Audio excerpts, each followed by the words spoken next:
It's finally time to review the M17 after all the backlog of videos you have to film. It's finally review time. Before we get started, I'd like to remind you to hit the subscribe button if you haven't already. If you enjoy watching our content, show us some love by liking the video, and ring the bell to make sure you get notified whenever we drop new content. We appreciate you all. So you're probably wondering, where is Cisco? Why are all these weird boys doing reviews and making videos on Airsoft GI's channel when clearly we want Thick Daddy Cisco? Well, I'll tell you what, Cisco right now is actually really busy. He's currently planning the Black Friday sale that's going to happen soon, and also he's packing up for BB Wars. And on top of that, he's never flown before, so he's working on his anxiety levels as the date approaches. So this right here is the SIG Pro Force M17. It is OEM by VFC and it's licensed directly through SIG now. So basically one of the first things that you'll probably notice right off the bat is the delicious peanut butter FTE, similar to like the Glock 19X. It's full FTE, just like the Army wanted. And yeah, the M17 is a really good handgun. It's currently being used in the US Army right now. You notice that there is an extended magazine, there's an optics mount, and there's no hammer, so striker fire. It's really nice. So the extended magazine actually, although in Airsoft you'd expect it to have like maybe 30, 40 rounds, well, in fact, actually this magazine right here only holds 22 rounds. Now, you might think that's a bad thing, but it's not, because that is actually true to life to the real 9mm extended mag, which I think that's a pretty good attention to detail, if I say so myself. And some of the more exterior features on the gun, you'll notice that there are slide serrations on the front and on the back, which is really nice if you're going to be doing press checks or thumb racking the slide. There is a standard Picatinny mount on the bottom for lights and lasers or foregrips, if that's what you're into. Back here we do have a beaver tail style grip, which is really nice, especially if you like riding the gun high on your hand for better recoil control. And you have 3-dot iron sights, which are pretty standard. I wish that they included maybe like a raised suppressor height sights, but they didn't. I mean, but that's neither here nor there.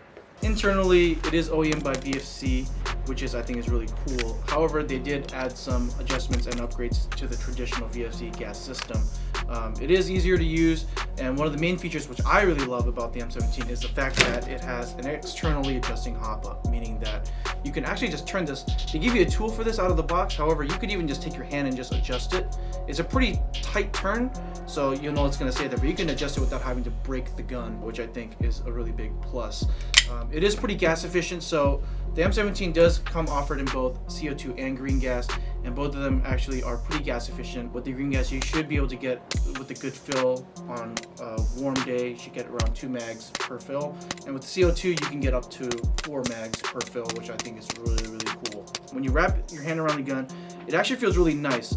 They really did a lot of work with the grip angle.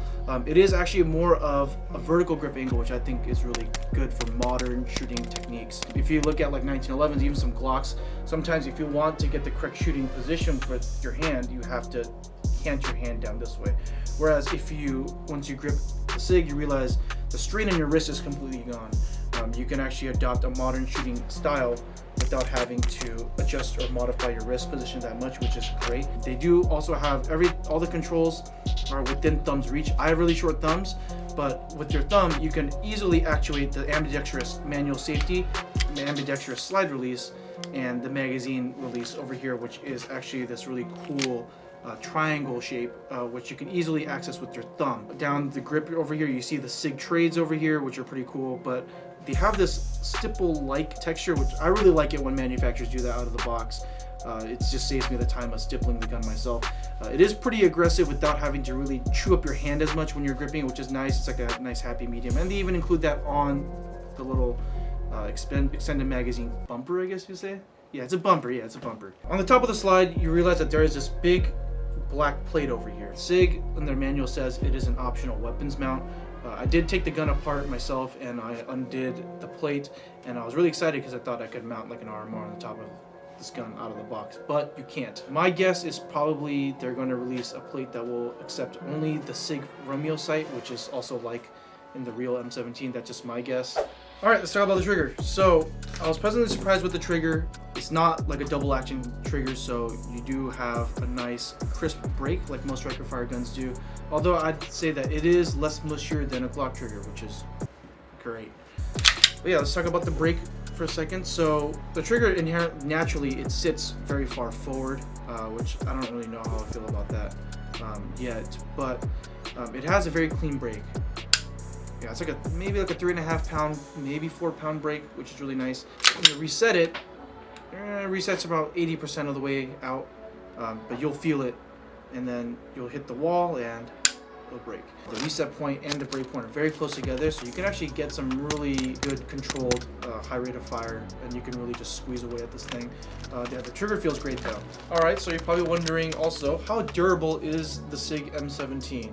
Well, I'll tell you this, I took it out to Milsom West, and I'd say it did a real fantastic job out there. The hop unit, which is really fantastic, when properly tuned, can lift 0.3 BBs, probably 150 to 250 feet. I was able to really clap some insurgents and Russians out there on the field. However, there was a fateful moment in that day when the Chinese UN forces opened fire on us with blank AKs, and I had to hit the deck. And upon doing so, I covered up my pistol in the George Air Force Base grime and dirt. Now, when you cover or bury your gun in dirt, especially in airsoft gas blowback, it stopped working. So, and once it removed all the dirt and the grime, I mean, it functioned like it was brand new. So, yeah, I mean, I think it's a really durable pistol. I mean, it survived Milsom West, and most of the pistols that I owned in the past don't. So, I was very happily surprised at the fact that this can hold up to the Milsom treatment. With a tasty gun such as an M17, what kind of primary will go well along with it? And to that, I would say classic Army Mark 18. But Boaz, we already picked the Mark 18. Shut up.